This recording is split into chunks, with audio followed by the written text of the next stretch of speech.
Ladies and gentlemen, please welcome the President of the University of Southern California, CL Max Nikias.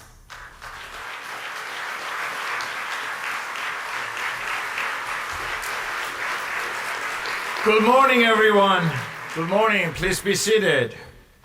It's a beautiful day, isn't it? It is a great privilege to welcome you all here to the Inaugural Symposium of the USC Schwarzenegger Institute for State and Global Policy. We would not be here today without the generous support and unbounded vision of one man, Governor Arnold Schwarzenegger.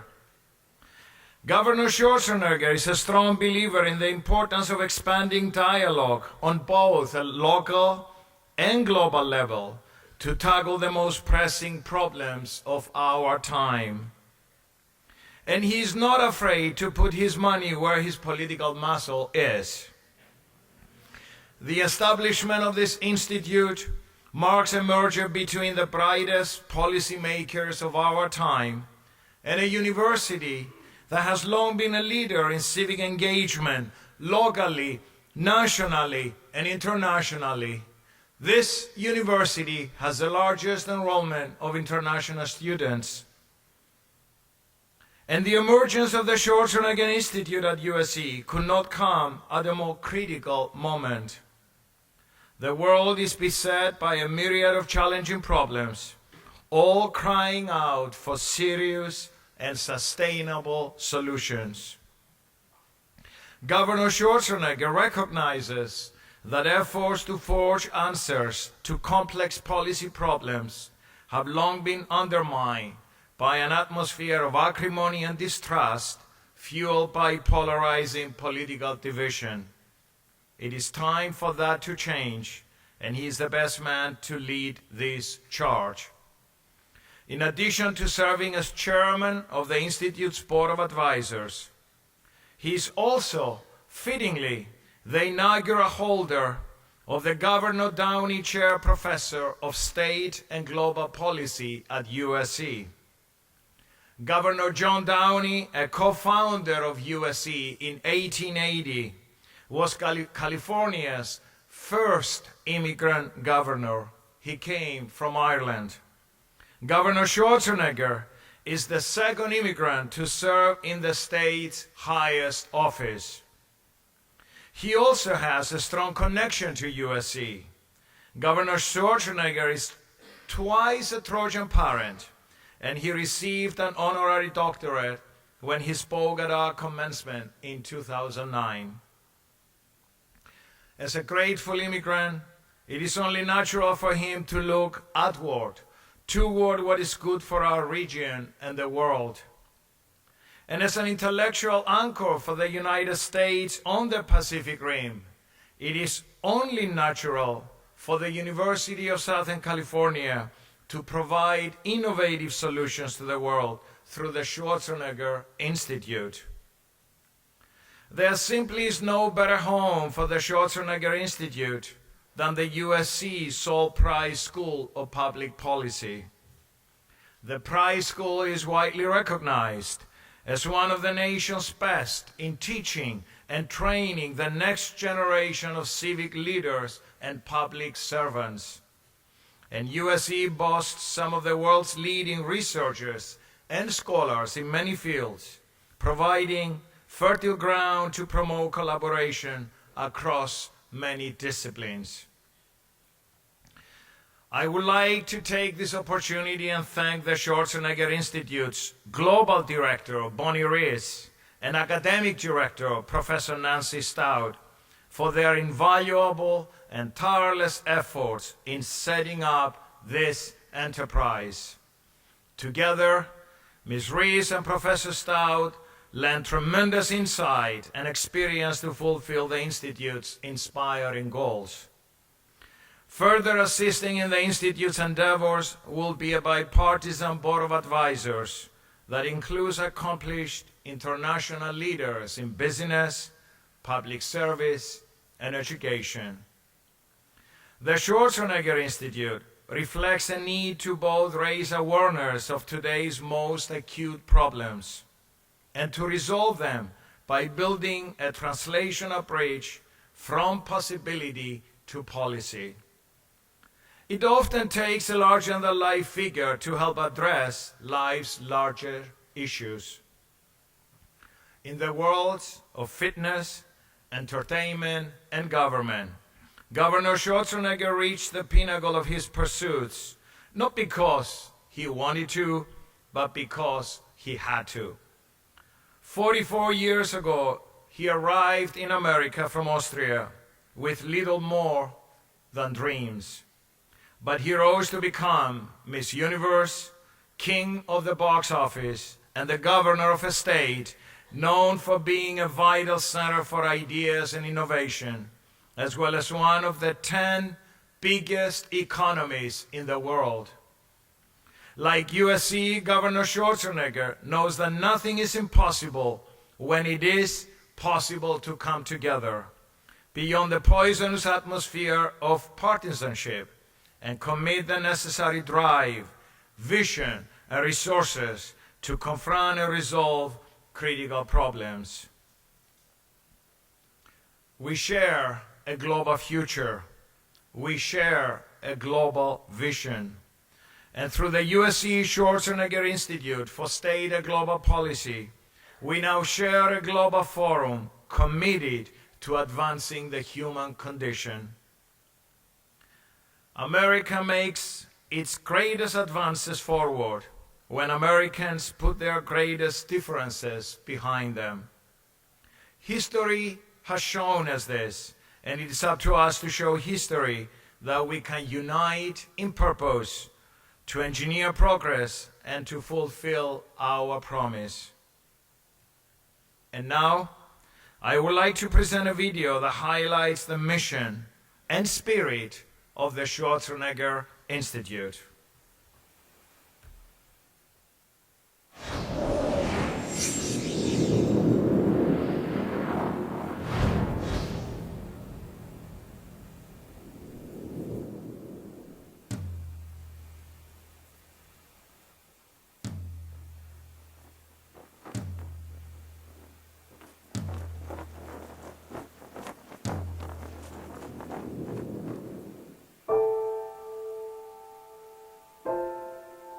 Economic crisis, war, global warming, healthcare reform, education. These are all critical issues that our nation faces today. The consensus is clear. Problems need solving, but political polarization has paralyzed the government. At the USC Schwarzenegger Institute, we believe strongly that our country is at its best when we put what's best for the people over what's best for politics.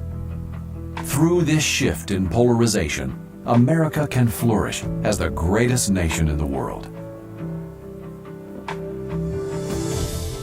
We fought for freedom and declared independence. We hold these truths to be self-evident, that all men are created equal, that they are endowed by their Creator with certain unalienable rights, that among these are life, liberty, and the pursuit of happiness. A government by the people, for the people, shall not perish from the earth. United as one, with a common vision. We survived the Great Depression. Let me assert my firm belief that the only thing we have to fear is fear itself. Nameless, unreasoning, unjustified. And led the world to victory. The representative of the German state signed the act of unconditional surrender of all German land, sea, and air forces in Europe. We landed a man on the moon. I believe that this nation should commit itself to achieving the goal, before this decade is out, of landing a man on the moon and returning him safely to the earth. That's one small step for man, one giant leap for mankind. I have a dream that one day this nation will rise up and live out the true meaning of its creed. We hold these truths to be self-evident, that all men are created equal. We defeated communism. Mr. Gorbachev, tear down this wall. If America is going to continue to create great things, we must rise above politics. The American people did not send us here to bicker. There is work to do, and they sent us here to get it done. The American people returned to office a president of one party and a Congress of another. Surely they did not do this to advance the politics of petty bickering and extreme partisanship they plainly deplore. Despite the best intentions, our nation is mired in hyper-partisanship. In order to live up to our promise of America, advances must be made to implement policies that are in the best interest of the American people. The USC Schwarzenegger Institute is dedicated to advancing post-partisanship. It's a place where leaders put the needs of their constituents over the needs of their party, where the best solution is the one that serves the most people, and where strong ideas are judged by their merit and not by who's making the statement. By focusing on state and global policy, the Institute will unite cutting-edge thinkers from business, government, nonprofits, and academia. Together, they will cultivate sustainable solutions to the critical issues our communities face. And what was it that I saw? I saw that people, not just in California, but across the nation, were hungry for a new kind of politics. A politics that looks beyond the old labels, the old ways, the old arguments. As a matter of fact, California historian Kevin Starr says that we must think of ourselves as belonging not just to the Republican Party or the Democratic Party, but to the Party of California, because California is a collective ideal worth preserving. The Party of California is beyond ideology, and one to which all of us belong. They like some of the Republican ideas, but then they also like some of the Democratic ideas. And then at the same time, they think that some Republican ideas are too far to the right, and they think some of the Democratic ideas are too far to the left. And they rightly know that if you just stick to one party's proposals, you miss half of the good ideas. The people are disgusted with the mindset. They would rather get nothing done than accomplish something through compromise. The question is not, what are the needs of the Republicans or the Democrats? The real question is, what are the needs of our people? We don't need Republican roads or Democratic roads.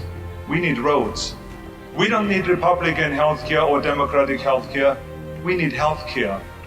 We don't need Republican clean air or Democratic clean air. We all breathe the same air.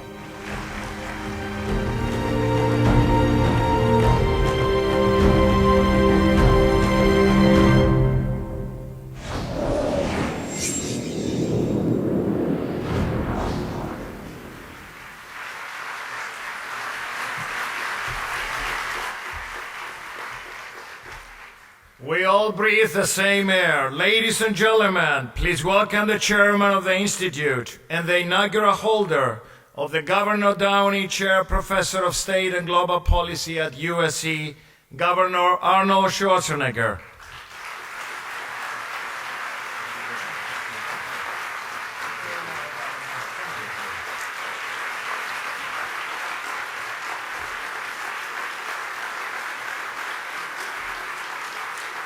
Thank you. Thank you. Thank you very much, President Nikias, for the fantastic introduction. It's exactly the way I wrote it. And also thank you very much for your great partnership. One thing I want to correct of what you said today is that I did not win Miss Universe. Different bikinis, waxing, all of those things. I did not win that competition. No, it's Mr. Universe.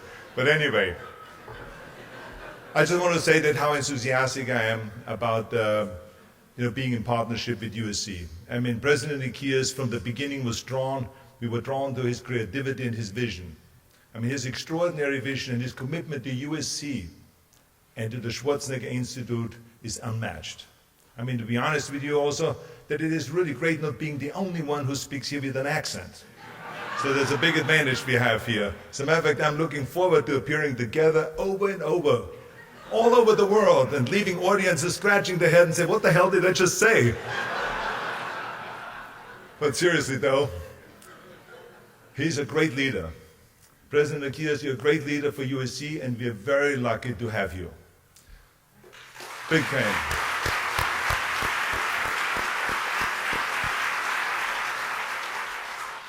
I also want to say thank you to Bonnie Rees, the new global director of the USC Schwarzenegger Institute. She has been by my side for decades, helping to coordinate my after-school programs, working on the President's Council on Fitness, and being my advisor when I was governor, and of course also, and the most important, being a great, great friend. So thank you very much to Bonnie Rees.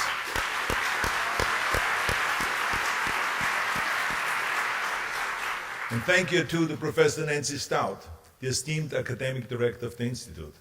As soon as I was told about this genius tax and budget professor that USC stole away from Northwestern, I knew that we had to have her. So it is great to have you on the team, Professor. Thank you very much.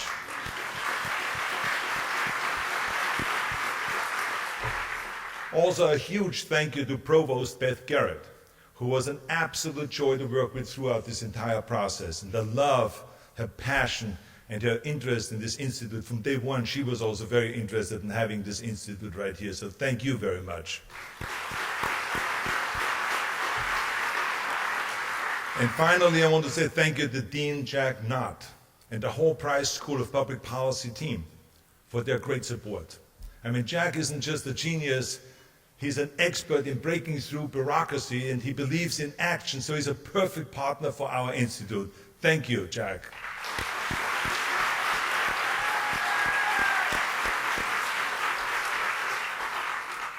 I also want to say thank you to all the panelists that are here. I know that they're all very busy and important people, and they've taken out the time to come here from all over the country to participate in this panel discussion, in this very important panel discussion. So let's give them a big hand and say thank you.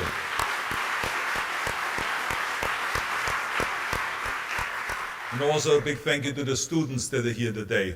And I'm very sorry that 300 of the students had to be turned away. There was such enormous interest.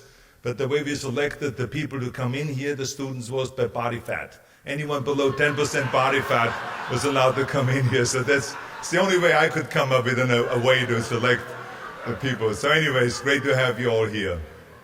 But anyway, I stand here today full of hope. I look around this room and I can feel the promise and the potential. It is energizing. Let me tell you, it is fantastic to see this great enthusiasm.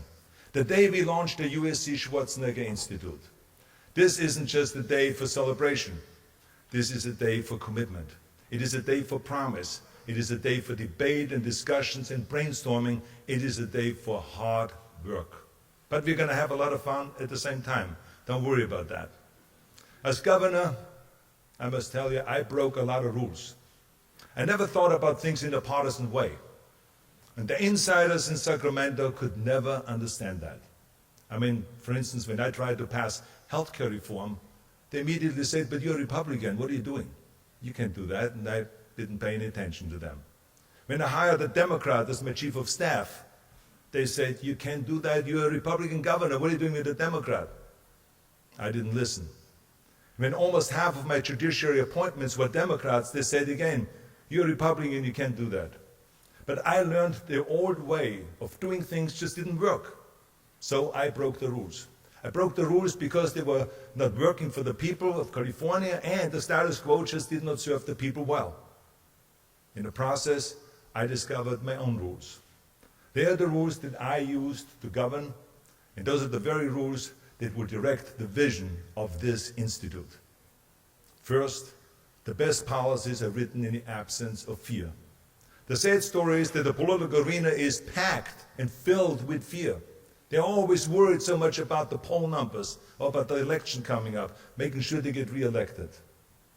I believe that it takes true courage to create meaningful action. Second, the closer that you're to the people, the more action.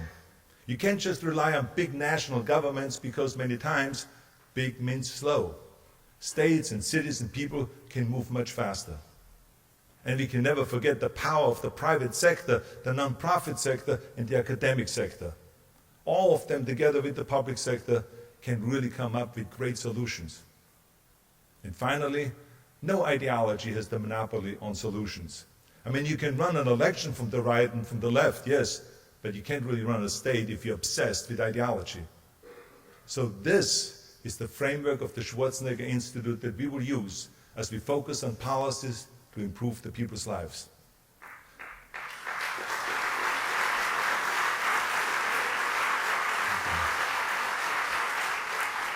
Now, there was no better place to continue our work than right here at USC, the academic window to the world. Us, just as the Port of Los Angeles exports goods around the world, USC constantly is exporting brilliant and innovative ideas around the globe. USC has a gloried past, but it also envisions a path into the future where faculty and students learn to innovate, to improve, and to experiment, and take risks to respond to the new circumstances and challenges. In all fields, USC research has the respect of the world because USC never fails to bring the best minds together without care for ideology or the ways of the past. This is rightfully a proud institution, and I am so proud to have you as my partner.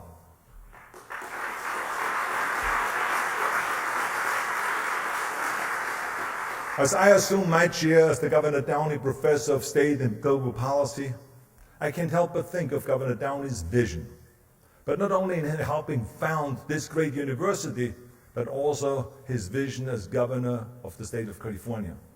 Governor Downey took on the special interests way back in 1860s when they tried to monopolize the San Francisco waterfront. He sided also against many of his fellow Democrats when he placed California firmly behind President Lincoln and the Union at the outbreak of the Civil War. His appearances in support of his policies were also known to cause such passion that fistfights would break out in various different places. So you could literally say that he was the first action star governor of California. I also love that he was the first immigrant to lead our great state. So we have a lot in common. So for me, it is a true honor to serve in this role.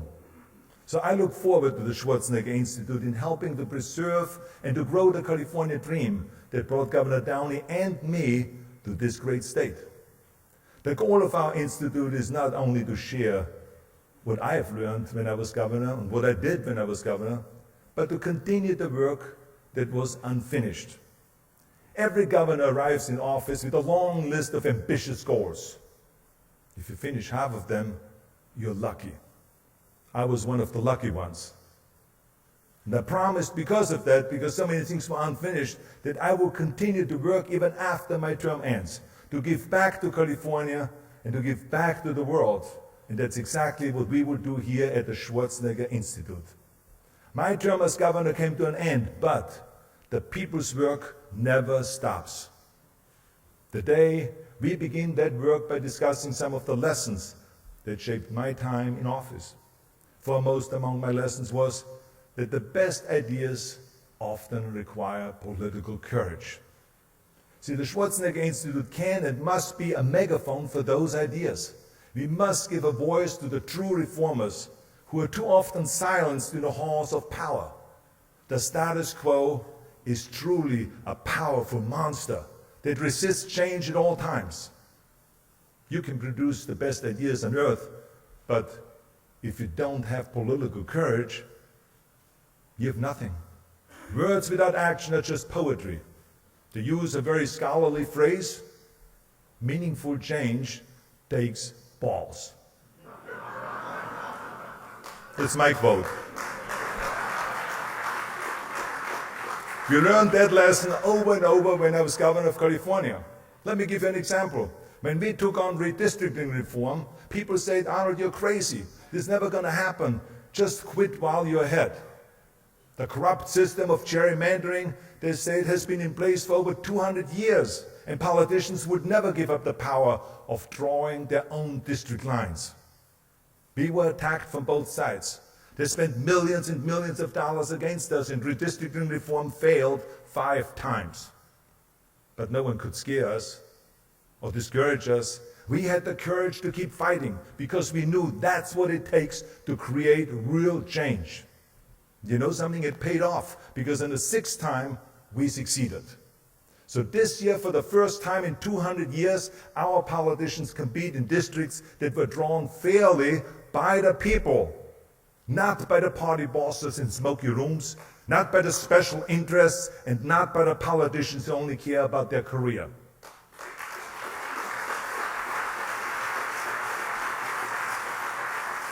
So as you can see, political courage is not political suicide. Another lesson that I've learned is the power of regional governments. Regional governments have tremendous power. And why this is so important is because so many times you see cities and counties and states waiting for the federal government to do something, to create some policy, to make a move. But California, we didn't wait. We didn't wait for Washington, nor did we wait for an international treaty and an environment or anything like this. We just moved forward. I remember Washington was never that enthusiastic about infrastructure. You know how much we are falling behind on infrastructure nationwide compared to the rest of the world. But we in California, we said yes to infrastructure. We said yes, and now you can see construction on schools and roads and affordable housing and other projects all over the state of California. Washington said no to stem cell research. Imagine. We said yes, and we invested $3 billion. As a matter of fact, right here at USC, we have one of the great centers for stem cell research, the Eli Broad Center for Regenerative Medicine. And they are drawing money from those $3 billion for their center. Washington said no to our landmark climate change law, our million solar roofs, our tailpipe emission, and the list goes on. And we said yes, yes, and we moved forward. Some of the most powerful solutions come from local government and also from grassroots. The people power, not from Washington, not from Paris, not from Moscow or Beijing. And finally, I learned quickly that a post-partisan way of governing is the most effective way. If we believe that you can only use the ideas of the right and the left, you will never be able to move forward. You will never go and be successful. We saw that in California and in other states, and we have seen the post-partisanship work all over the world. Here at the USC Schwarzenegger Institute, we will bring the most brilliant ideas and the most dazzling solutions to the forefront, no matter what the ideology is behind it. That is our mission. We will research with all of the brain power that we can muster, and we will produce solutions that can be used not only just for this state, but all over the world. You see, this isn't just an idea institute, although we will debate and research the best ideas, but this is an action institute to protect and to export the California dream, to inspire local action and political courage based not on ideology, but on solutions for the people. We want to make sure that our politicians become public servants, not party servants or special interest servants. I'm most proud, of course, when we talk about this event here today, that we will bring USC students into this mission. This is so important that they're part of it and every step of the way. Let us inspire them to become a new generation of leaders. Let us harness their great power and bring them into the process. Let us embrace the potential that we see in these great young minds. Ladies and gentlemen, here at the Schwarzenegger Institute, we will have the vision and the courage to change and to improve the world. Because we all know the people's work never stops. Thank you very much. Thank you.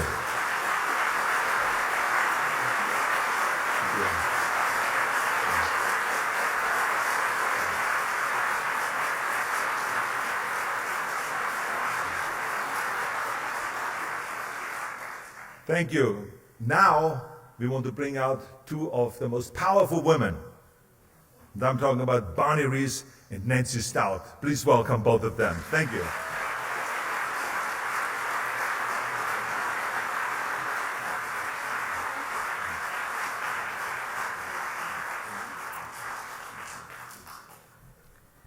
Thank you very much, Governor. Thank you very much, and welcome to our inaugural symposium. Today is a wonderful event for USC and for the new Schwarzenegger Institute for State and Global Policy. When I think about USC and the Schwarzenegger Institute working together, I know great things are in store for us. The collaboration is outstanding for so many reasons, but perhaps primarily because the Schwarzenegger Institute will foster teamwork and new partnerships with various centers and institutes in and around USC, at other universities, and around the world. This inaugural symposium marks the beginning of so many new alliances and new relationships. In short, today is special not only because of the incredible people who are participating as panelists and as audience members, but also because today will showcase what the Institute will do for years into the future. We will collaborate with people inside and outside of USC, discuss the critical issues of the day, debate ideas, and learn. We'll learn from each other. When Provost Beth Garrett let me know that the Schwarzenegger Institute was coming to USC, I was more than a little thrilled to be invited to join the Institute team. Why is the Schwarzenegger Institute so exceptional, so distinctive, and so unrivaled? First, the Institute is committed to changing the way we talk about policy and changing the way we talk about politics. We should passionately hold our beliefs. We should actively be involved. We should help shape policy outcomes, but we should come to the table and learn from each other and collaborate. Not only do we have a civic duty to engage, we have a civic duty to engage in a productive way, in a post-partisan way. I'm excited to be the academic director of the Institute, whose mission it is to foster this post-partisan behavior in policy circles, in classrooms, and in the public at large. The Institute's mission is unique, but so too the Institute's leadership. Many, perhaps most institutes have an academic director, such as myself, but the Schwarzenegger Institute created an altogether different sort of team. The chairman of the Institute, Governor Schwarzenegger, and now my colleague, Professor Schwarzenegger, will play an active role in the Institute's operations. Governor Schwarzenegger will not only help to shape major events and policy discussions, such as those that are taking place today, but he will literally be working on the ground here on USC's campus. One example, Professor Schwarzenegger will play a key role in a class that I'm teaching. The students in the class, all of whom are here, will be presenting their projects to him sometime soon. As a long-term member of the academic community, I can tell you that we gauge success by looking to three criteria: publications, student involvement, and community service. Well, Professor Schwarzenegger has just published a book. He'll be involved in classroom activities, and he's hosting this inaugural symposium. He might already be ready for a promotion. As I mentioned, most institutes have an academic director, but being ambitious and determined, the Institute went one step further in appointing a global director, Bonnie Rees. Wow, this appointment has changed the nature of the organization. It has affected our activities, our strategies, and our plans. Having a person such as Bonnie Rees, who's been a successful lawyer, successful entrepreneur, a senior advisor to the governor, Secretary of Education, and this is to name just a few of her achievements, assures our team thinks big, thinks bold, and gets things done. Case in point, we announced the creation of the Schwarzenegger Institute on August 2nd. It is now 54 days later, and here we all are, all 750 of us. Before I sit down, I want to make a comment about the class that I'm teaching. This class literally grew out of discussions we had at the institutes about the role of young people. And we think that young people not only help shape our conversations, but they're important because they will be the next leaders. To foster the role of young people, we created a class called Leadership for a Post-Partisan Era. The students in the class have organized themselves into thinking teams to discuss critical issues. For example, Chelsea Wood is a master's student in the Price School of Public Policy. She grew up here in Los Angeles, not far from here. She noted that her neighborhood was and still is virtually devoid of healthy food options. In her words, it's a food wasteland. Chelsea and her teammate, Andrew Christopher, hope to raise awareness of this problem through a sophisticated use of social media, and they hope to devise solutions to put an end to this so-called food desert. Kolia Song and Shoujua Wang are also master's students from China. They're studying here at USC. Kolia and Shoujua are interested in young people's ability to learn not just at USC, but at universities around the world. Together, they're writing a screenplay and shooting a film about the importance of learning abroad, sharing ideas, and becoming global leaders. This will be on YouTube soon. Each of these students, along with all the other students in my class, will have a chance to showcase their project on campus and to their new professor, Professor Schwarzenegger. I'm absolutely thrilled to be teaching this class to the students and to be a part of this leadership team housed in our new Schwarzenegger Institute. I am positive our future will be exciting, productive, and unrivaled. I'd like to end now by welcoming you all to our inaugural symposium. I have no doubt our conversation today will be spectacular. And now I'll turn to the Institute's Global Director and my friend, Bonnie Reese.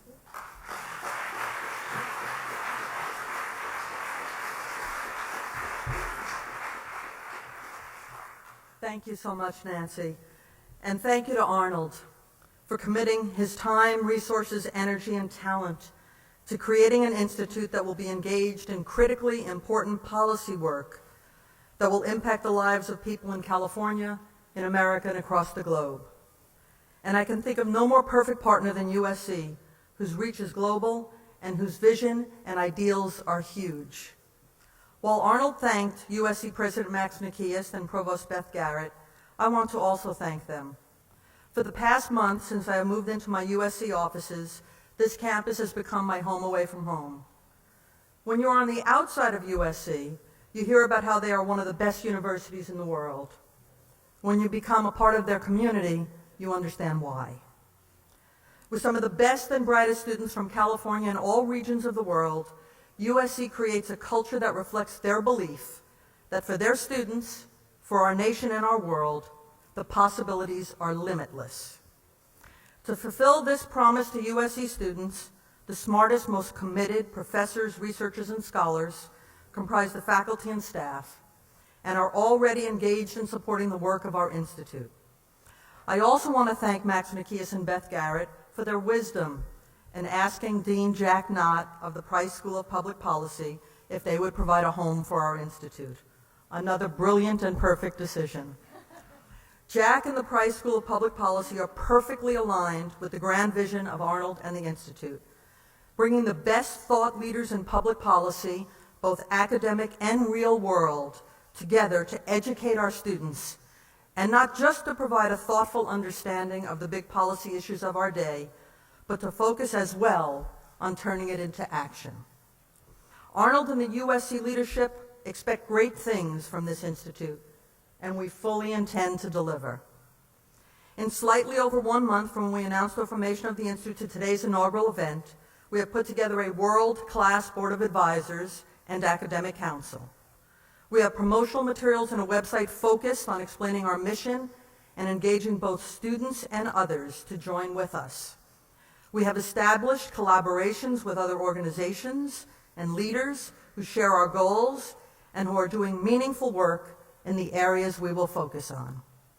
I want to thank the remarkable men and women serving on our Board of Advisors and serving on our Academic Council from other respected universities around the world, and thank those of them that are here with us today. Our Academic Director, Nancy Stout, who teaches at the law school, has assembled our great Academic Council and is also fulfilling the mission of the Institute by teaching a class in post-partisanship at the Public Policy School. The Institute has only 2 full-time people, me and the extraordinary Amanda Ehrman, my right and left hand.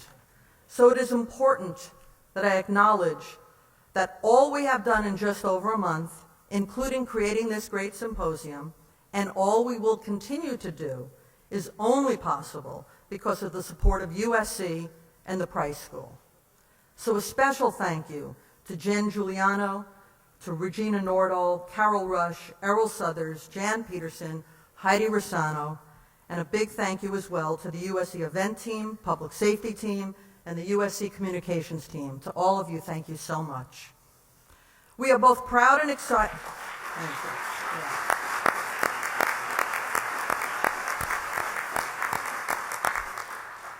We are both proud and excited about the leaders gathered here for today's important conversations and the overwhelming outpouring of interest in attending from students and non-students, including so many leaders from business, nonprofits, and government around the world.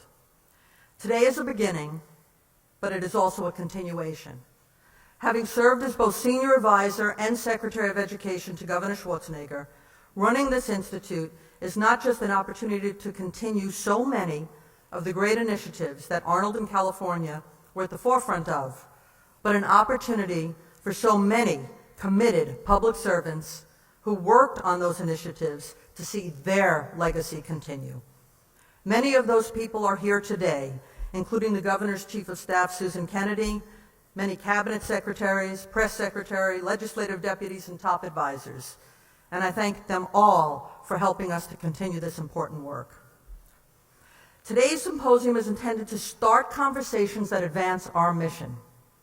The morning panel is about our belief that our country and our world is at its best when our leaders put people over politics. We are grateful for the caliber of internationally respected U.S. leaders you will shortly hear from.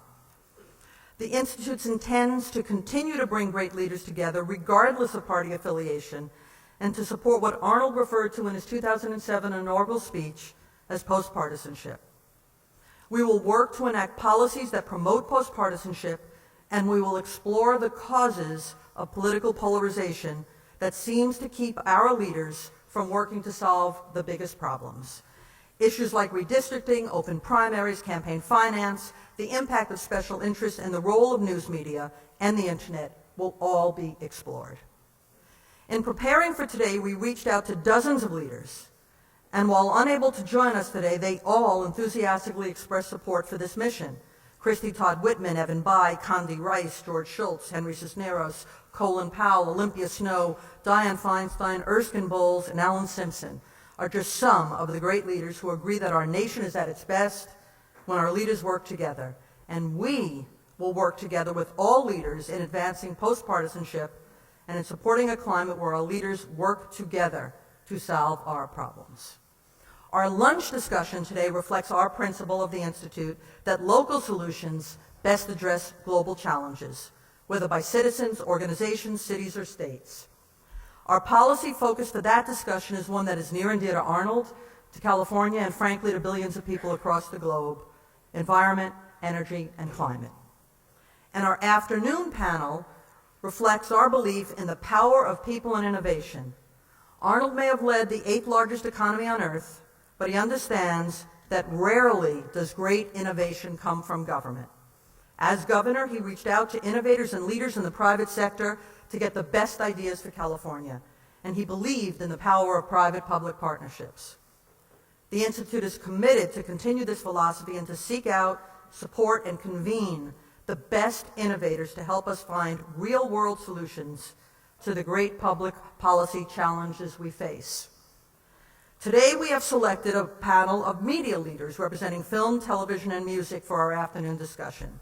These leaders in this industry are among the great innovators of our time. They are also in an industry that more than any other industry impacts popular culture and has often specifically targeted important cultural issues. Archie Bunker and All in the Family made us reflect on bigotry. Will and Grace in Glee had us exploring tolerance and views on sexual orientation. And most recently, Aaron Sorkin and Newsroom have us talking about the role of news media in covering politics. And of course, we also recognize the power of celebrity, sometimes more successfully used than others. But successful efforts include the great work of Sean Penn with Haiti, George Clooney's work with the Sudan, and Brad Pitt's work in helping sustainably rebuild New Orleans. And I am compelled to also add my work over 20 years ago running the Earth Communications Office, which used the power of media to do large public awareness campaigns on environmental issues. I am compelled to mention this, not to share my credentials and expertise in this area, but to share with you how even then, big-time action star Arnold Schwarzenegger supported smart environmental causes like recycling.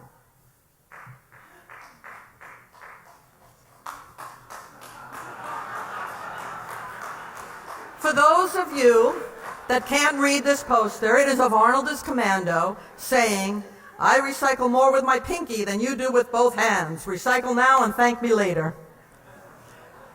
So ladies and gentlemen, we thank you for being here. We hope you enjoy the day, and we encourage you to stay involved in the work of the Institute. Now it's my great pleasure to get the morning panel discussion going by introducing the moderator, who is a hero of mine. With over 40 years broadcasting, this trailblazing journalist is political commentator for ABC News and also does political analysis for NPR. I wanted to make sure that a proper introduction of my hero was done, so I asked her what 2 things she was most proud of. Thinking it might be winning 3 Emmys, being inducted into the Broadcasting Hall of Fame, being listed as one of the 50 greatest women in the history of broadcasting, maybe writing her best-selling books, or maybe being named as a living legend by the Library of Congress. But no, this great woman said the 2 things she is most proud of is, first, having raised 2 fabulous human beings who are now raising their own fabulous human beings, and second, taking a trip first to Indonesia, where it was over 100 degrees, then to Pakistan, where it was 25 degrees, and where she had to be prepared to stay in tents and go to embassy parties, and she was able to do this trip all with carry-on luggage. Ladies and gentlemen, please welcome the amazing Cokie Roberts.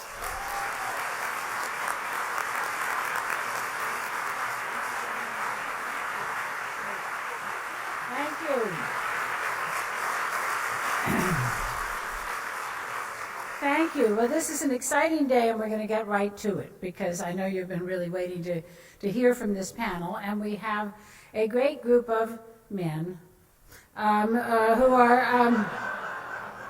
have held many different offices at different levels and are from across the political spectrum.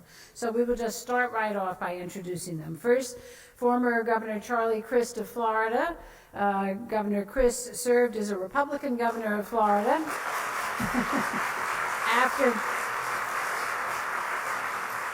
after being in statewide office, and he was a Republican governor, became an independent, and was last seen speaking at the Democratic Convention.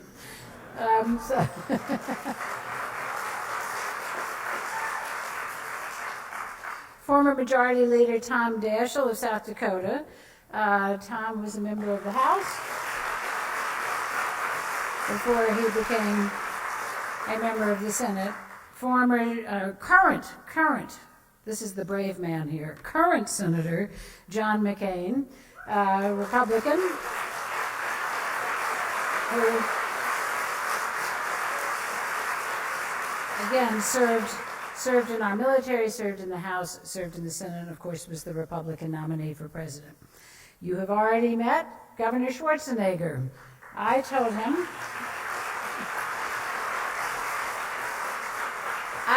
Governor Schwarzenegger that in fact the contest for Miss Universe is considerably harder than the contest for Mr. Universe, but he is of course our former California governor and convener here at this wonderful institute, which is going to hold so much promise. Former governor, House member, and member of the cabinet, Tom Ridge, Republican from Pennsylvania. Also a distinguished member of the military. And former House member, governor, and member of the cabinet, Democrat Bill Richardson of New Mexico.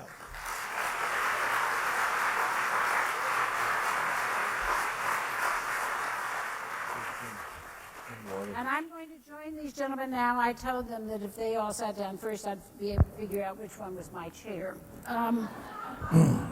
So, Governor Schwarzenegger, you talk about post-partisanship, but I've come to think of it as post-office bipartisanship, which is why I think, Senator McCain, you're the brave man here. Because Senator Daschle, you work now with Senator Crist on a variety of projects. He was majority leader, while you also held those jobs. But it doesn't happen very often before people leave office. And we have wonderful examples from our former presidents. President I mean, Bill Frist campaigned against you, but he didn't defeat you, you know. President Ford and President Carter worked together so incredibly closely, and, you know, President Carter defeated President Ford. And I remember interviewing President George H.W. Bush, and he said, well, I can't imagine that Clinton and I will ever work that closely together. And then, you know, a few years later, Barbara Bush was referring to Bill Clinton as her fifth son. And and now he works with President George W. Bush as well. And the time when I was interviewing President Bush was when I was doing a series of pieces on former presidents and the Constitution. And in that same set of interviews, I interviewed President Ford. It was the last time I saw him. And he said, you know, Cokie, I just don't understand what's going on in Washington after his many years in the House of Representatives. He said, you know, when I was minority leader of the House, and your father, my father, Hale Boggs, was majority leader of the House, he said when we were minority and majority leader, we would get in a cab together and we'd go down to the press club or someplace and we'd say, what are we going to argue about? And he said, that was a legitimate debate. We genuinely disagreed about means to an end. And it was partisan. For heaven's sakes, we were the leaders of our parties. But then we'd get back in the cab and be best friends and go back to the Hill and be able to be civil with each other, have a drink together, and you know, and be very good friends. And they were such good friends that Mrs. Ford asked me to be a eulogist at her funeral, which was a little scary, except she had told me exactly what to say.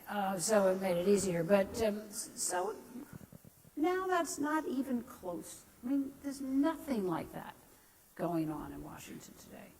I have my own ideas about why, but I'm much more interested in hearing yours. So I think I'll start with you, Senator Daschle, because you are in this position now where you didn't do it inside and you are doing it outside. Why?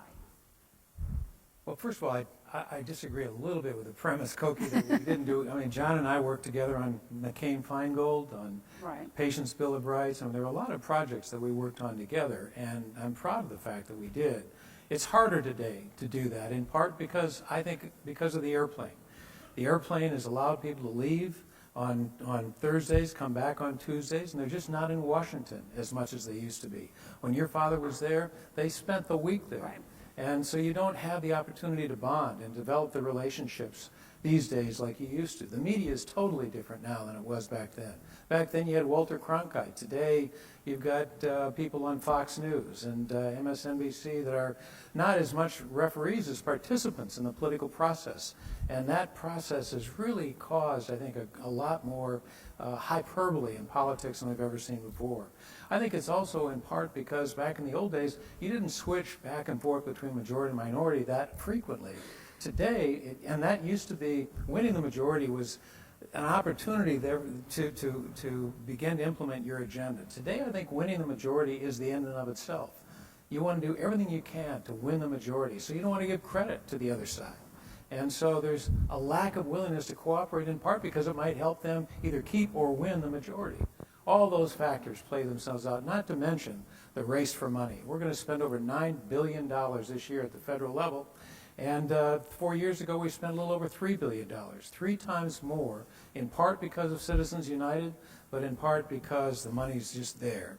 So you have all those factors that are playing themselves out in ways that we didn't see a few years ago.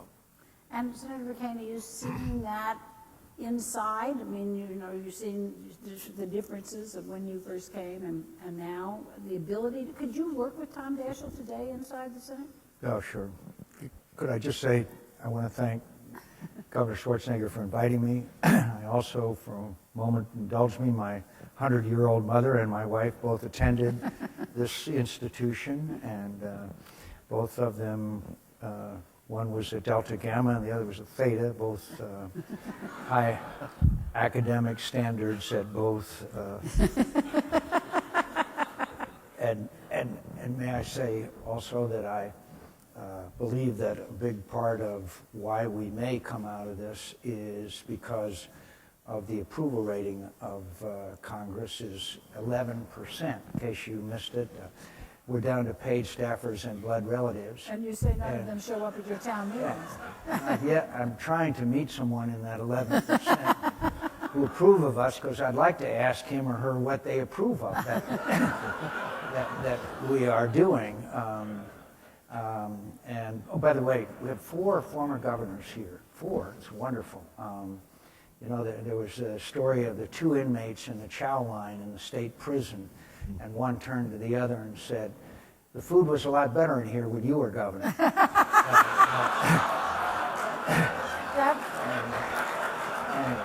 That was in Illinois. I tried it in Illinois. It didn't go over. I'm just so relieved as a Louisianian that you know we don't have a current governor in jail. So I think that all of us in politics crave approval, and that's part of, we want to do a job that our constituents approve of.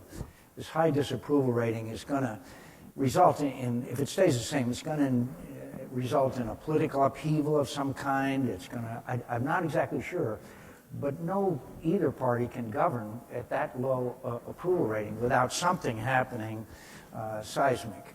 And I think the other thing is that this fiscal cliff, and I know we'll be talking a lot about it, dominates the news, and I don't know how we avoid it, but I do think it's very possible that the markets will start to react if it looks like we are going to see the sequestration, the Bush tax cuts, all of these things, the debt limit, all of these things that go to make up the fiscal cliff.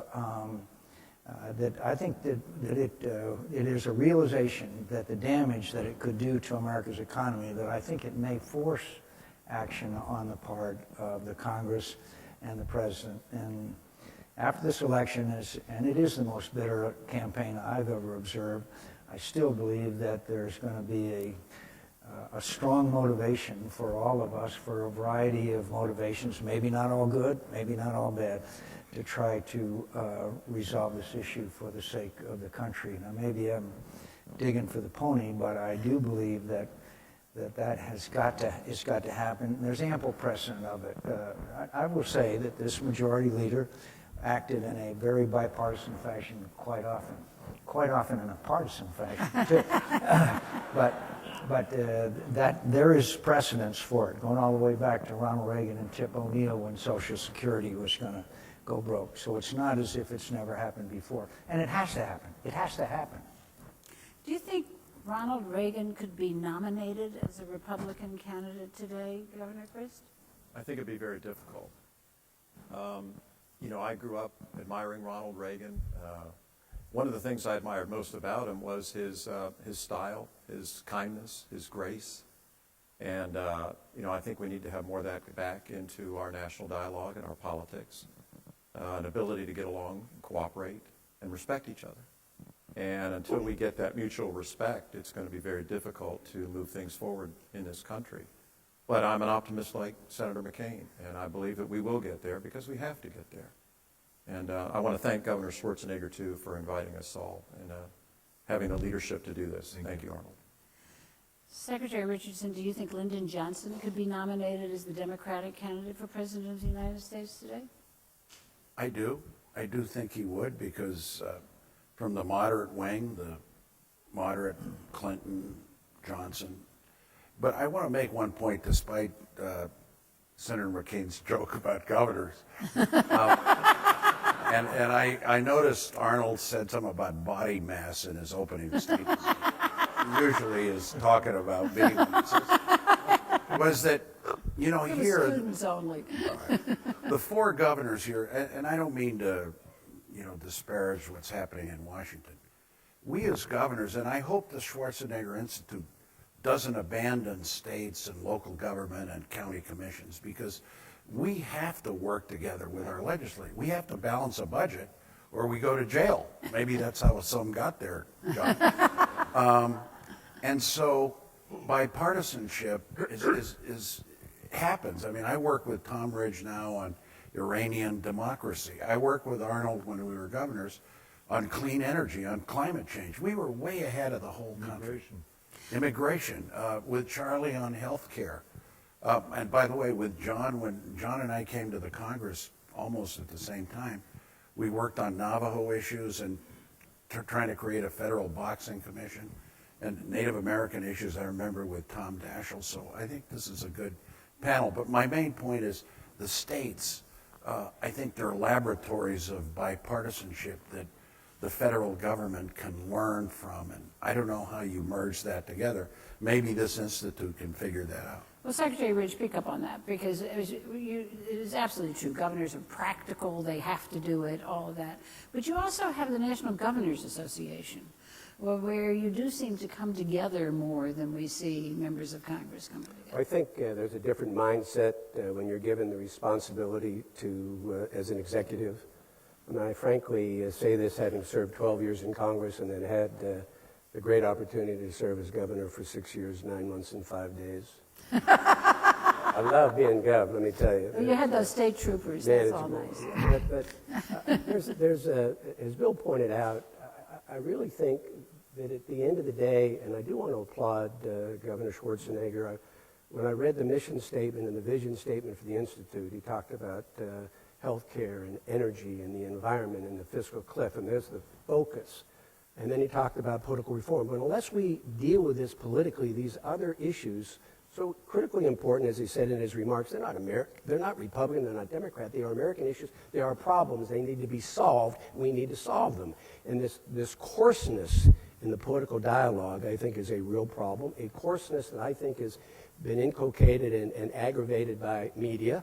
You don't turn on the TV anymore in order to be informed or educated. You normally turn on your favorite station to have your views reinforced. So, I mean, I think about the Declaration of Independence a long time ago. We ought to have a decent respect for the opinions of mankind. And we've lost the decent respect that both sides should give to one another, because at the end of the day, if you take a look at the Declaration of Independence, you take a look at the First Amendment, speech, assembly, etc., they wanted a marketplace of ideas. And it's about tolerating the other person's point of view. It doesn't mean it's a moral equivalent. It doesn't mean you have to agree with it. It means you tolerate it. So I think executive experience, frankly, and having been in Congress for 12 years, I gave a few speeches, worked on the committee, but I never was responsible for articulating a vision and then finding the number of seats in the House and the Senate to deliver it. And I think at the end of the day, the leadership must come from the men and women who have been given broad responsibility, the Senate leaders, the House leaders, and governors. I mean, I think it's there, but we need some people to stand up and say, enough is enough. It's intolerable. And I'm going to predict, I'm not quite as optimistic as my friends are about the coarseness associated with this language. It's much easier to be an ideologue than it is to be someone who drives compromise. It takes a lot more energy, a lot more intellectual thought, a lot more leadership to bring disparate groups together than it does just to say my way or the highway. Governors have to do that. Governor Schwarzenegger, you though, as governor here, and what I was getting at with those questions about President Reagan and President Johnson was the polarization of the parties, and the numbers on it are pretty stark. In 1980, 31% of Democrats identified themselves as conservative, and now it's 18%. And 42% of Republicans identified themselves as conservative, now it's 63%, and the numbers are reversed on liberals. So you found, as governor here, in dealing with your own party, that you were dealing with such polarization that it was very difficult to get things done with them. Yes, I mean, California is a state where you have a majority of Democrats. But it doesn't mean that when you are the only Republican sitting up there in Sacramento, in the governor's office, that you cannot get things done. So you have to sit down, you're forced to sit down with the other side. And there were a lot of issues I could do with my Republican friends, and there was a lot of issues I did with the Democrats. And it was, of course, always a battle. Whenever you worked with the Democrats, the Republicans hated you.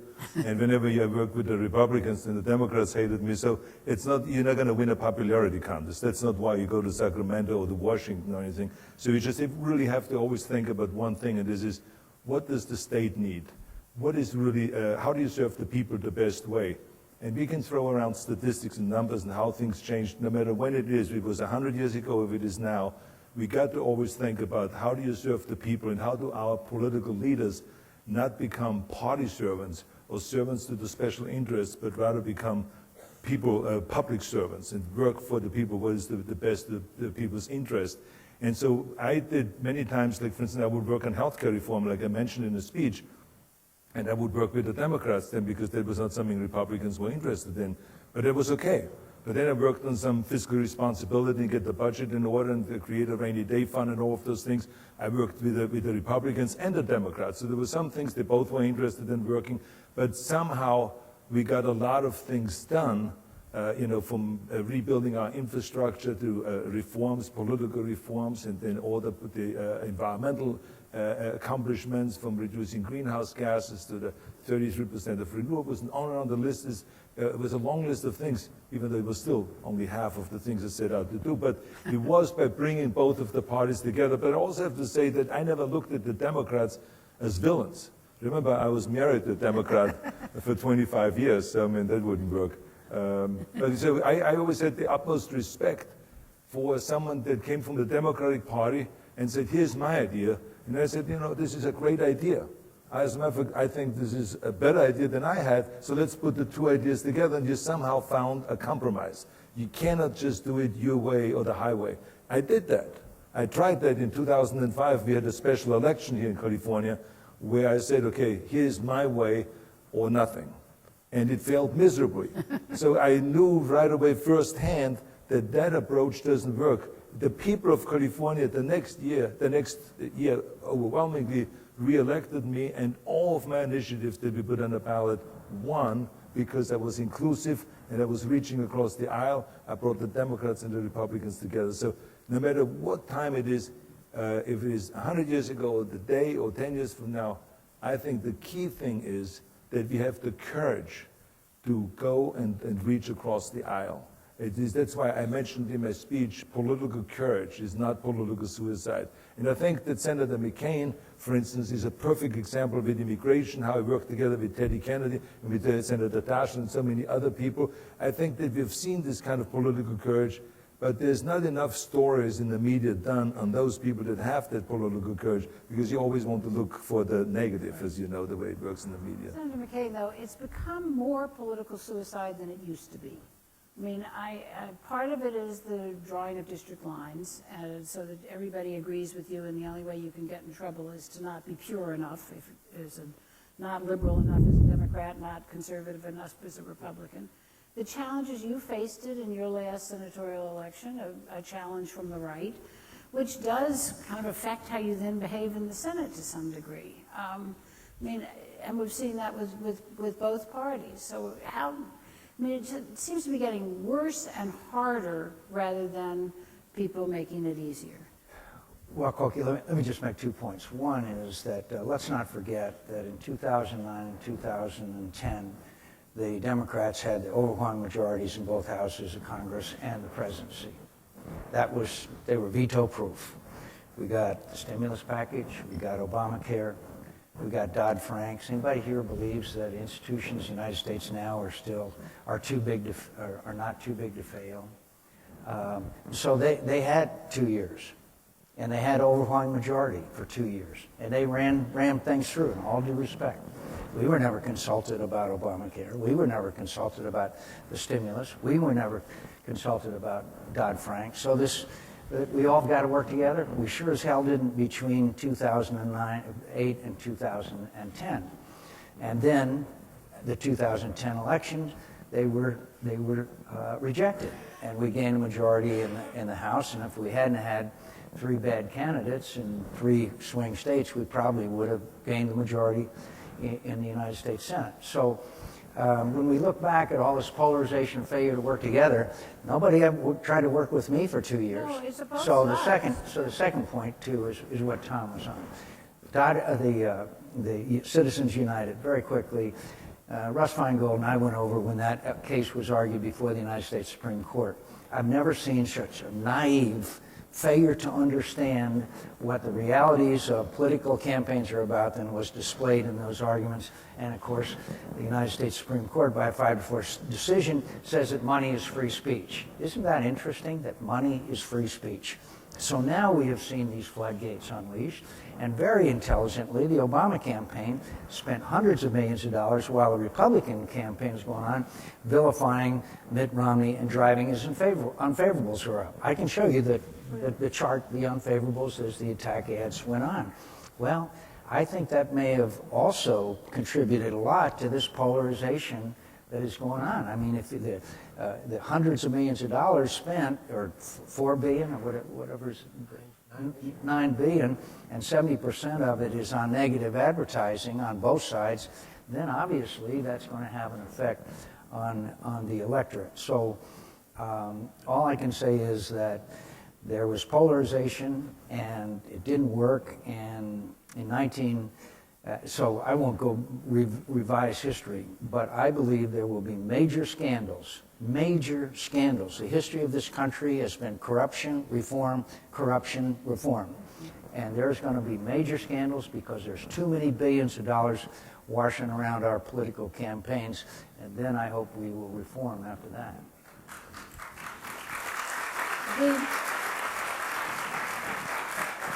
Clearly, the polarization you're talking about being driven by ads is true, but it's also true that if you just look at the numbers, when you all were in the House, you 3, 4. Right after the Spanish-American War. Listen, I had already been covering it when you got there. So, in 1982, there were 344 members of the House out of 435 whose voting records were between that of the most liberal Republican and the most conservative Democrat. Now there is one. In the Senate, it was the same thing. There was about a third of the Senate. The voting records of the members of the Senate was between the most liberal Republican and the most conservative Democrat. In 2010, when National Journal did these numbers, it was 0 between the most liberal Republican, Susan Collins, Olympia Snowe, and at that point, George Voinovich. So 2 out of 3 of those will be gone. And the most conservative Democrat, Ben Nelson, also gone after this election.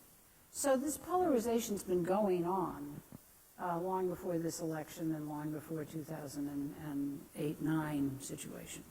So, I mean, again, Governor Crist, you've been kind of railing about it, about how your party left you, you didn't leave your party, and a lot of Democrats feel exactly the same way. What now? What do you do? Well, that's a great question. I think that, for me, the experience I had, I supported John McCain. And he's a great man and a true American hero. And Senator won Florida in the primary. No, Seriously. It's not true. But you won it because of you. But, President Obama wins the election. And a month after he gets sworn in, he comes to Florida to talk about the Recovery Act, the stimulus. And his office invited me to greet him in Fort Myers. And I did so. I introduced him when he came to speak there and literally embraced him. And as a governor, I saw our budget, and I knew what was happening to our economy. I mean, it was going off a cliff, and I was very delighted, frankly, as a governor, knowing that you have to balance a budget or go to jail, that we were going to get assistance. A lot of those Florida taxpayer dollars were going to come back to Florida and help us out of this thing and help our teachers, our police, our firefighters be able to stay on the job. And but when I did that and embraced the president at that time, I mean, he was the president of the United States. And the way my mother and father raised my 3 sisters and myself was that you respect others, that you do unto others. Particularly, by the way, if that person happens to be the President of the United States of America. And the notion that some in my former party would so disdain that act of decency, I can understand the political ramifications and not being happy about it that way, but being nice to somebody like that and being decent and being chastised for it is exactly what we need to stop doing. Governor Ridge said it, we have to respect each other. You don't have to agree. That's okay. But, you know, and Senator McCain mentioned it earlier, with Ronald Reagan and Tip O'Neill, they probably didn't agree on much of anything. Yet they were able to have an affable relationship and be decent to one another and not tear each other down in the process. And we have to get back to that and keep talking about this. And that's why, again, Governor Schwarzenegger, I want to thank you for getting this started. Because if we don't do it, it won't happen. And this starts it. You know, Secretary, as you talk about this reaction, I, out of the goodness of my heart, recently spoke to the Senate press secretaries. And the two senators from Pennsylvania, Senator Toomey and Senator Casey, had this, the two men themselves and their staffs had a softball game. And they had a good time. They had all gone out and played softball. They had a few beers, right? They put it up on their Facebook pages, and both of them told me that they got absolute vituperative remarks from their supporters saying, how could you possibly consort with the enemy like that? The senator from their own state, you would think that, you know, that there would be a certain common interest here. But that was the reaction of the voters. Now, Bill, you have your hand up. Anybody who wants to take this, take it. But what, okay, I would just say, I think what's happening right now is that you've got a combination over a period of about 30 years, really, where parties have lost so much of their power and their authority. And what's happened in the name of reform, I mean, Churchill once said that the best argument against democracy is 5 minutes with the average voter. And whether or not you agree with that, the fact is that what's happening is that the grassroots politics has taken over the parties. And you add grassroots politics where the interest groups become stronger and stronger at the expense of the party, and blend into that money and media, and you've got an entirely different dynamic where people out in the hustings don't understand what it really takes necessarily to try to work the legislative process to get the common ground. And you've got two very distinct camps. You've got a camp that says, I want my member of Congress or senator to find common ground. I think that's the ultimate, and I'm sure this room is filled with people like that. And when you do any polling on it, it's vast majorities of people. But there's another group that is not the majority, but they're a very, very vocal minority, and that is, I want my congressman to stand firm, not to compromise. Don't give an inch. And more of the people that they elect are coming to Washington with that attitude that they can't give an inch because their constituency, the people that they believe elected them, hold that view so strongly. And that part is unfolding almost constantly. Now, there's one thing that comes that brings us together, and that's a crisis of a magnitude like 9/11 or the anthrax attack in my office. For a short period of time, when we're under a physical threat, we'll get on the steps, and people are willing to be more accommodating. But that dissipates very quickly as soon as you get back into the issue. After Giffords in your state was shot, that reaction was there. Yeah, go ahead, both of you. Well, I know it's not fashionable to be positive and optimistic, I'm but I will for be. I will be. I see some positive signs amidst, and you've outlined the causes, Tom. You know, I think you got to add redistricting, incumbents trying to protect each other, cable TV. You raise money by being negative. The shortened schedule. I remember when I was in the House, we were encouraged to keep our families in Washington. Now they can't wait to leave. They come in on Tuesday. Well, because leave Washington Thursday has morning. been portrayed as the Sodom on the Potomac. I'm still looking for the action myself, but the you know, I think. Look, I just think that the positive sign. I as I travel, now that I'm a private, I can travel. I see some members of Congress campaigning on both sides saying, I can work with the other side. I see that more and more. I think that's a good sign. Secondly, I think the public is going to send a message this election, and it may be one that we can't quantify here. It's not going to be a beltway message. It's going to be, you know, you guys need to start working together, or else there's going to be a third party. And I think that's going to scare a lot of incumbents. And then lastly, and you know, I'm obviously the president's supporter, I think you're going to see a president considering his legacy, looking at what he needs to do. And then it's going to be, I think, the Republican Party. My biggest hope is that, you know, the Tom Ridges, the moderates, that somehow, just as I want to see more moderates in our party, and, you know, they're fewer and fewer. Yes. The moderates, and I know the Republicans don't like to be called moderate conservatives emerge. Democrats don't like to be called liberals. They're progressives All right, now. well, whatever. That they emerge, that the message be, you know, this extremism is just not going to work. And we need, you know, the reinvigoration of the Ridges and the Schwarzeneggers and, you know, the Senator McCain, I think, can play an enormously important role in this post-year. So I'm actually thinking that when the nation goes into crisis, that we work itself out. It may not be instant, but I see the problems of climate change, the environment, immigration, that everyone is saying, oh, what is that guy smoking? I see some potential for common ground. But I think in the end, I think it has much to do with courage. Because look, what you're talking about here is that people are afraid to cross the party line and to go in a certain direction or to hang out together because the voters are going to be upset and therefore they may not get reelected. Well, if your main objective when you go into office is to get reelected, you're screwed right there because you're vulnerable. You cannot make a move anymore. I mean, when we talk about courage, we talk about like Senator McCain, who was in Vietnam, and he was, you know, going through unbelievable torture and all this. He risked his life going over there. Every time you know, one of our brave men and women leave for Iraq or Afghanistan, wherever they go around the world, they risk their life. Now, if they can risk their life for our country, why would a politician not be able to risk their office for making the right decision? I mean, it makes no sense to me.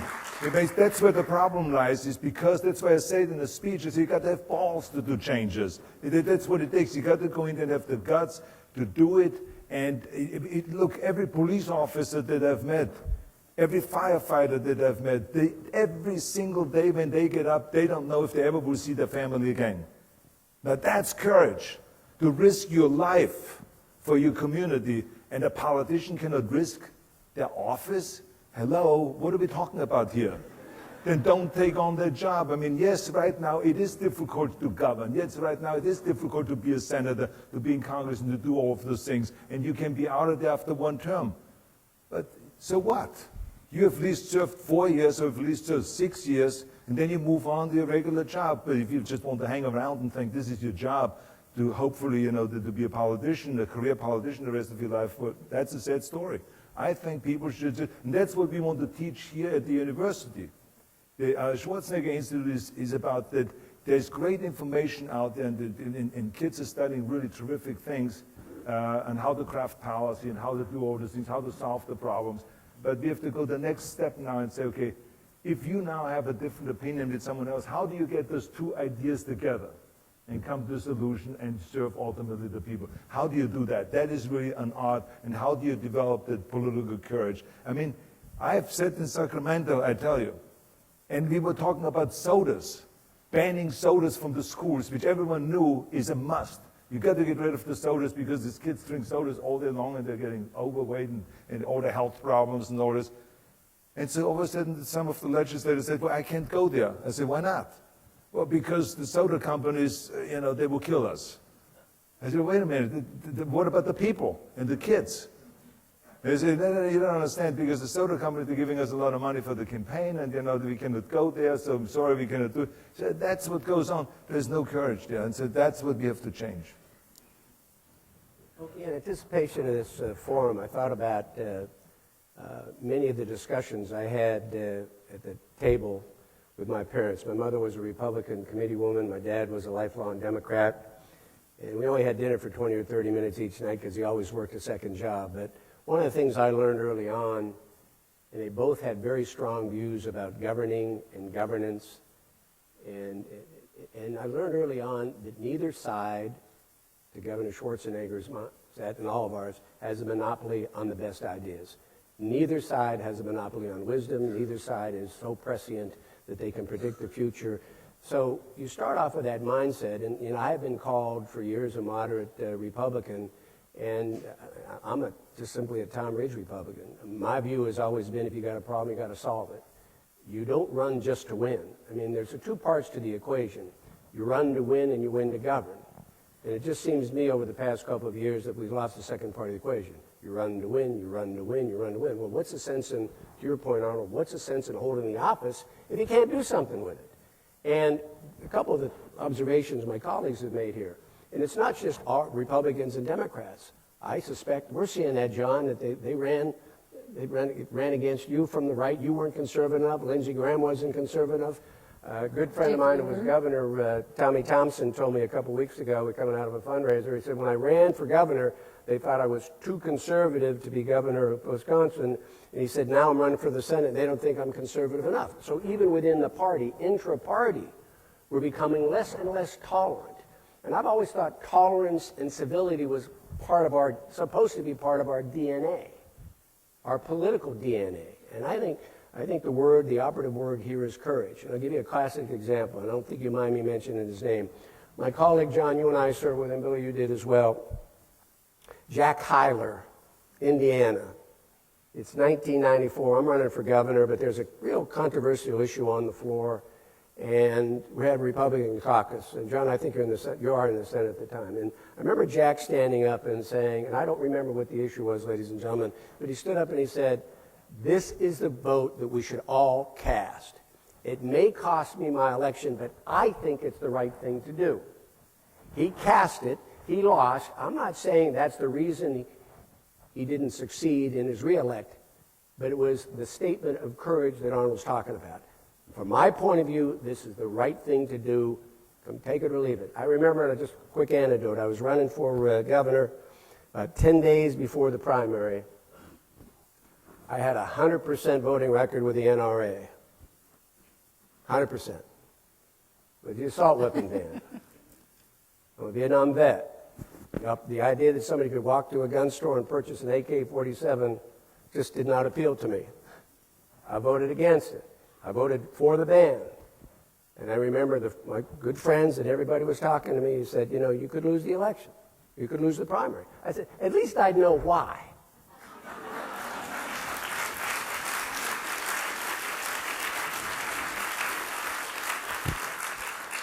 It's not so much about me, but it's taking what Arnold has said. I think the operative word is courage, and those are responsibilities of leadership. But I must add, and maybe we go this way, I think there's some responsibility for the media in this play as well. There are a lot of factors that we need to get involved in this, and I think the media is partly responsible. I agree. I mean, we give our microphones to the shrillest voices. You know, the question is always, what's the debate? What's the argument? All of that. And not only is that true, but the blogosphere is even worse than what the organized media does, and a lot of the vituperativeness and nastiness of anonymity is really there.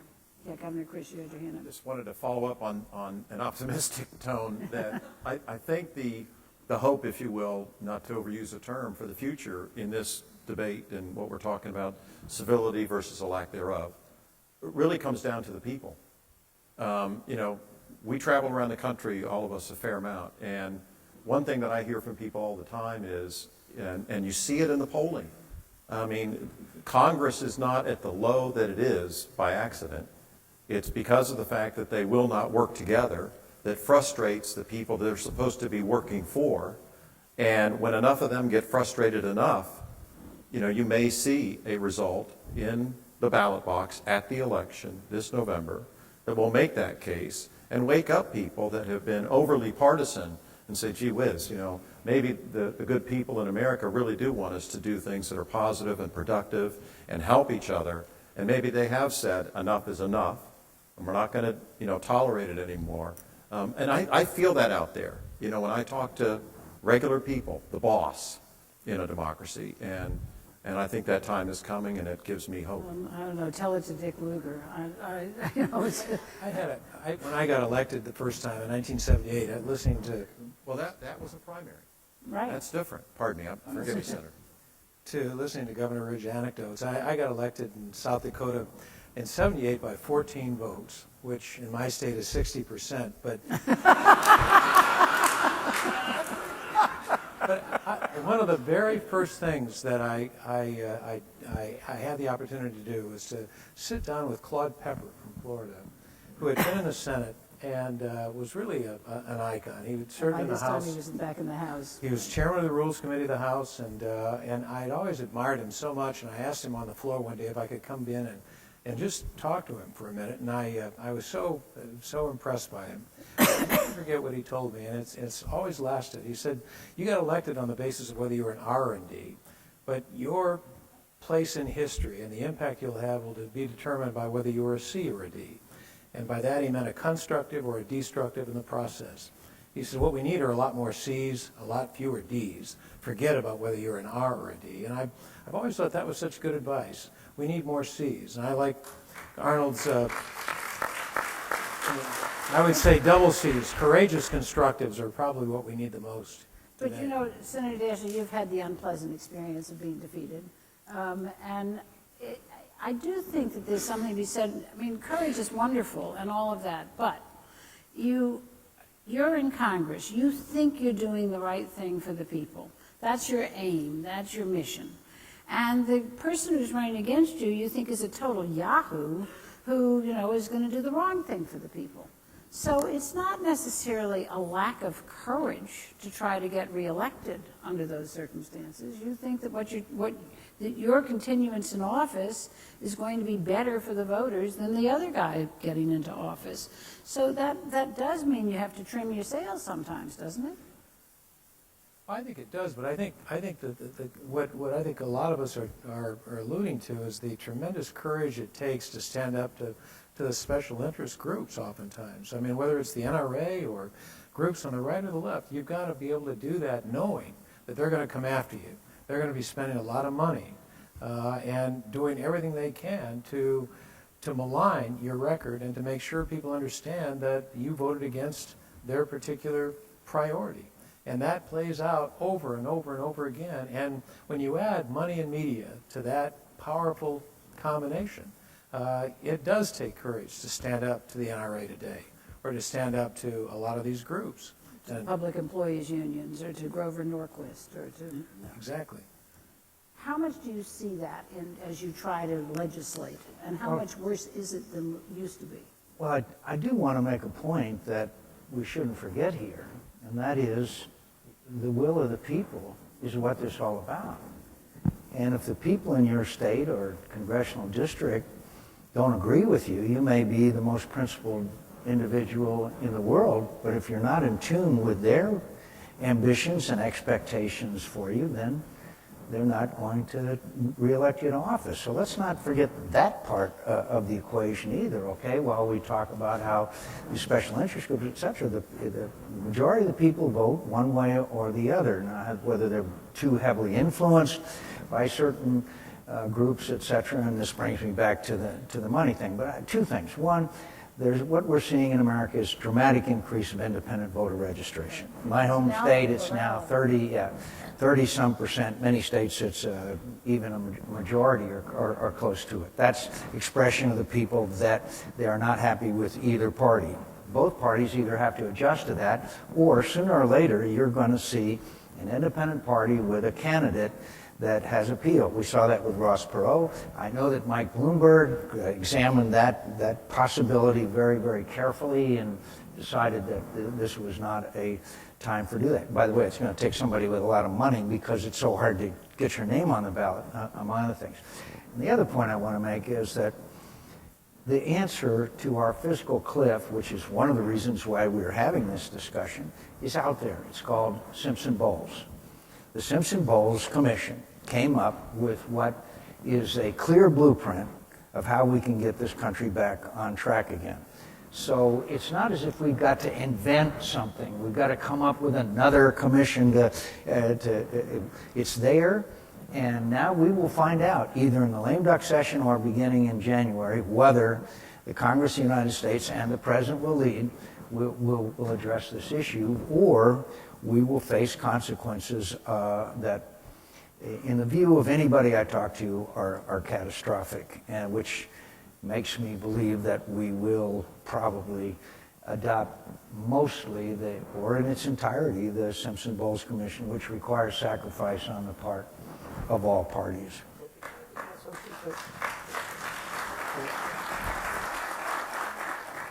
Okay, just let me interrupt, but I think John's onto something. You know, I think, obviously, I think if President Obama would have embraced the Simpson-Bowles, regardless of the outcome, I don't think the race would be as close as it is today. He was given a bipartisan solution to a problem that people on both sides of the aisle say exists, and yet you had both R's and D's. The easiest vote in Washington, D.C. is no. Sure. It's the easiest vote in the world. You can always find some reason to vote against anything. And I really think he missed an opportunity, and that comes back to, and this is not a political commercial, that comes back to the politics of leadership and the courage of leadership. And if he'd accept, and only he knows why he didn't do it, but he had the opportunity to be a leader, and he didn't. Arnold talked about the programs that he advocated. They kicked back on him, but he advocated because he believed in. I think that's really important.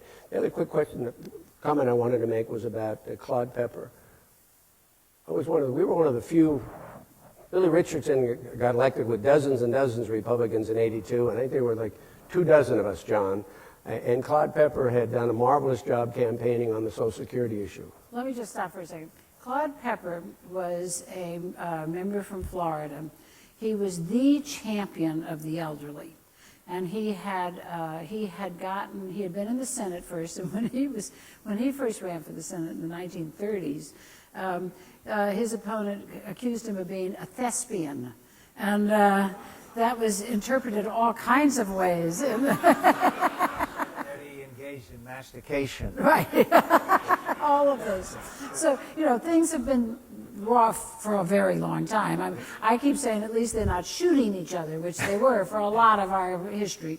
But then Pepper served in the Senate and then came to the House as a very elderly man. And he became the champion of the elderly. He got through the legislation that ended discrimination on the basis of age. And because he was considered such a stalwart for the elderly, Social Security reform was able to pass because he endorsed it. And they thought nothing that he would say would be bad for them. And Republicans lived in fear of him coming to their district. To campaign against it, right. Now, he had been responsible for a dramatic takeover. My friend Bill Richardson probably didn't need his help, but and very few Republicans got elected. But I asked him to do a TV show. Now, remember, I got elected in 1982, get sworn in 83. Which was a year when 26 Republicans in the House lost their seats. So this was remarkable. And I won by the magnificent sum. I beat you, Tom. I won by 729 votes. And I asked him if he'd do a TV program with me. Now, I am most vulnerable in my first re-election, clearly the most vulnerable. Not only did he come and do the television program with me, and he laid out the kind of reform that he felt was necessary and the kind of things we wanted to do, you would have thought that I had been the architect of the compromise. That's how gracious and decent and honorable he was to a young member of Congress who he didn't know from Adam, that it was that certain element of collegiality and comity. It served him no useful purpose to come on the television program to do anything negative, even though he knew the campaign committee was going to come after me, which they did. Obviously, they didn't win. They failed. But at the end of the day, you think of those and you say to yourself, are we different today because the generation of politicians is different? So you got a younger generation. It's not the World War II group that many of them fought through the Depression, fought in World War II, went over to Korea, sacrificed. They kind of pulled together. Kind of like after we did, Tom, you were there on the steps of the Capitol on the night of September 11th, singing God Bless America, unified. We're going to fight for freedom. We're going to be resilient. We're going to be respectful. We're going to mourn the loss. And then what happened after 9/11? And I just often wonder if it's also not a generational plus a cultural combination together with unlimited dollars and political consultants that make a living bashing people with erroneous and false and misleading commercials, and they get away with it. Go ahead, Bill. No, I think the key, short-term and maybe long-term, lies in three, I won't say voting blocks, but I have no data to support this. The young, minorities, and independent voters. I know they're key in this race. Now, how do you get to them? As I woke up this morning, rather difficult because I came in from the East Coast, I read that the iPhone, the sale of the iPhone 5 was going to put a jolt into the economy that was $5 billion into that. In other words, it's going to affect the economy. I think whoever figures out social media and technology, new ways of communicating with voters, linking policy, because I think the way that we have all communicated with each other and electioneered, TV ads, cable, with all due respect, this week, not while you were there. I wish you'd come back. I think that's a thing of the past. I think it's going to be a thing of the past. So whoever is able in these three voting blocks, whoever is able to figure out either a party or Democrats, Republicans, a third party, how to link information flow, education of issues, expanding voter turnout. It's still a problem. We're only going to have, I think, 57% of the eligible voters voting, is going to control the American body politic. And I see that as a healthy thing. So I've posed a problem without an answer. But at least I will say I think I'm optimistic that this new technology is going to bring more information to people in those three groups that I think are the ones that will determine where this country goes. Governor Schwarzenegger, this is your institute, so you have the last word. Well, I think that one of the things we should also talk about is the importance of recognizing the power of subnational governments, of regional governments, local governments, because so many times I think that cities and states and counties, provinces around the world are waiting always for some action on a national level, like, for instance, environmental issues. But the fact of the matter is that you as a state and local government can actually do a lot in order to move the agenda forward. We, for instance, had a disagreement with Washington and with the Bush administration when I became governor. And, they did their thing to protect the environment. We had another vision here in California, and we disagreed, but we moved forward. We didn't wait for anybody. And we made commitments to reduce our greenhouse gases by 25% by the year 2020 and 85% by the year 2050. We came up with a portfolio, the renewable portfolio of 33% by the year 2020, the low carbon fuel standards, and the list goes on, the million solar roofs, and all of those things we did. And actually so much so that Secretary General Ban Ki-moon had me speak at the opening session at the UN to encourage all the other countries to go in the same direction. And if the national governments don't, but subnational governments then have the power, and we even created an organization, R20, in order to encourage subnational governments to go in that direction and not to wait for the national governments. So the environmental issue is just one issue. There's so many other issues that you can address on a subnational level. So that's one of the things that we want to address also here through the USC Schwarzenegger Institute in order to teach that and to make people aware of the power of states and cities and counties. Well, I think this has been a wonderful inaugural program. I want to thank the panel very much. Thank you all so much for coming in and participating. And